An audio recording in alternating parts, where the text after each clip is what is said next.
Have you ever read a story so incredible that you can never get hyped over another book again? Yeah, that is what these manhwas do. No cliffhangers, no waiting around to see what happens. Instead, the god-tier storytelling you could only find on the very first page to the very last. Into OPMCs, in revenge arcs, and insanity-level plot twists that can fry your brain, these manhwas will rip your heart and sew it back in the tear-filled chapters. Start with the most insane completed manhwa you will ever read that will make you wonder why you ever read unfinished ones.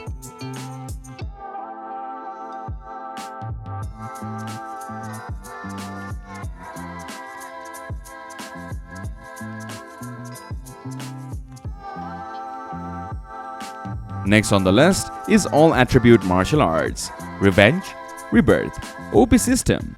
Check, check, and check.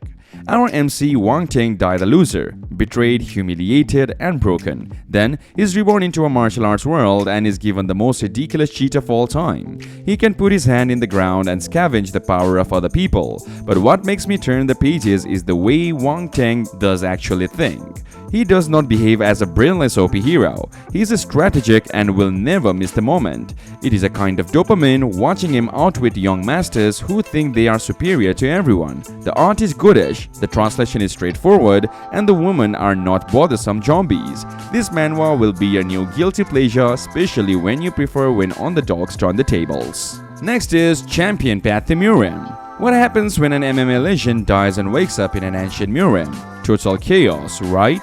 Our MC, Kim Sang-hyuk, a champ with hand certified as best martial in the world, gets reincarnated into a world of swords and chi users and starts beating them with all straight-up boxing combos and spinning kicks. No secret arts, just pure modern martial arts madness. While others are busy meditating, bro is landing jabs and suplexes. This complete manhwa is flawless in case you simply wish to read straight action with no intricate storylines, as it covers 50 chapters of uninterrupted modern martial arts perfection. That is pure fighting addiction. Moving on to the list we have is Damn Demonic Swords. Okay, well, enough beat around the bush stuff. This manhwa is just plain agony to read and I am not going to candy coat it to make it sound good. Signature Jigar ties himself up to the demonic swords that become teenage girls, and frankly, it is as sloppy as the name suggests. The entire thing begins with the absolute no setup at all. You get dumped in the middle of this guy's life without an explanation of what or whom this person is and why you should care.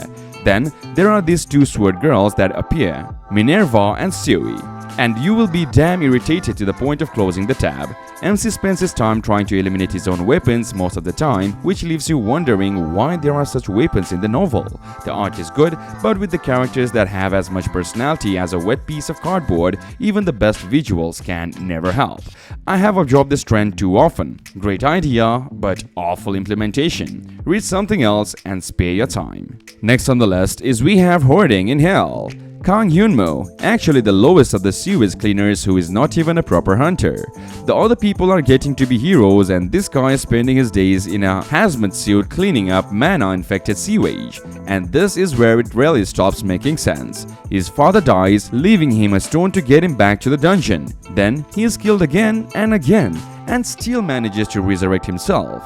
As our MC grows stronger and begins to gather up valuable mana crystals, then he starts being arrogant. He cannot yet control his powers completely, and yet he is high and mighty to those who can still defeat him.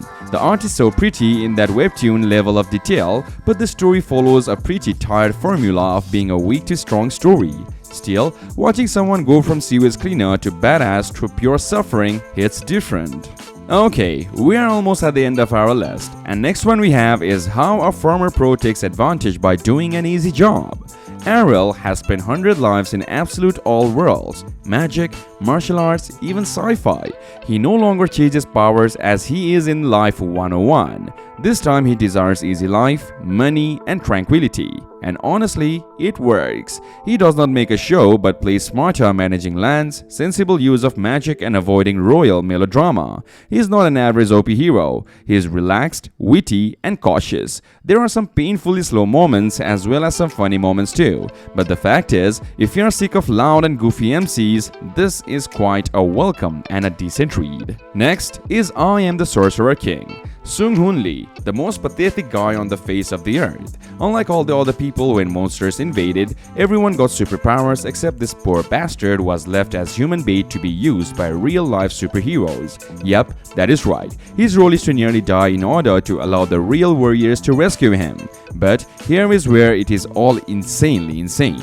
His mom is dying of some monster disease, his medical bills are killing him, and he gets ready to turn into a monster food. Bam! Memories of a previous life slam him hard. It also turns out that he is the reincarnation of the Sorcerer King. And now, here is the controversial part. This manhwa begins like a crayon-like art, but bear with it as it turns into sheer beauty at the end. But character developments are chef's kiss, and the best surprise is, our MC doesn't accept the girls who made a pass at him. 143 chapters of the pure addiction right here. Moving on to the list is we have I became a childhood friend of a mid-level boss. Suppose you were going to be reincarnated into a game as a character in the most useless class possible. What would you do? The exact thing Duke Kyunryu winds up with is that he is the black sheep born in an illustrious family of swordsmen, weak and clumsy. However, after a new transfer student shows up, he learns that the child is a villain of the future who is going to literally end the world. Huh? What is the brilliant strategy? Make him friends before he goes into complete dark mode. Yup, it is all friendship, manipulation, and unintentional madness. A funny, weirdly pure manhwa with the MC as a nice guy stat. Absolute no power fantasy. Starting off with I have 999 abilities. Welcome to a world where everyone has a power and you can take them all with the use of force. That is Yang Z, our MC, and I can assure you that this man is not only too strong, he is a straight shooter. Once his sister is taken out, he becomes a true savage, stealing talents left and center and rising out of a complete nobody to head an enormous organization. It is a solo max level newbie meets the first order, but with so much more chaos and revenge. The art's max, the pacing remains tight, and the power leveling is straight up cracked. If you like your MCs to be intelligent, mercenary, and power hunting like a Pokemon, then you cannot skip this one. No cap. Moving on, we have is I regress to my ruined family. Ethan Arden. The dude actually died fighting dragons to save the world, then goes out of coma in a different timeline where his own family destroyed his legendary family of swordsmen. And here is the absolute craziness part. His family is broken and disgraced, yet this lunatic is free to do all anything. Right, he can snap the arms of all the nobles and the law cannot touch him. The fights are solid, role building is massive, but heads up, our MC is OP. If you love smart fantasy with a low-key badass leading, this one is worth your time. And last but not the least, we have Legend of the Northern Blade. This manhwa is so damn good that it'll literally spoil any other Murim series to you. Our MC, move on. His dad was framed on treason charges, disbanded their legendary sect, and took his life so that his son could live. This kid is now living the life of a prisoner under supervision. But here is the crazy thing, and this is how it ends up crazier than ever before. The wicked Silent Night assaults, and what Moon does is flee to the mountains and begins practicing his own family secrets that he had inherited.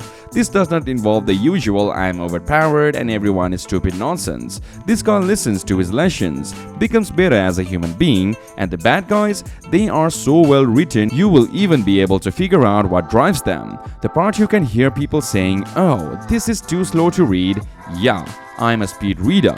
It begins with a turtle pace, but don't worry. When you get hooked, then you will be addicted. Its character development is chef kiss. The art in season 2 is drop dead gorgeous, and Moon is honestly one of the best MCs to be written.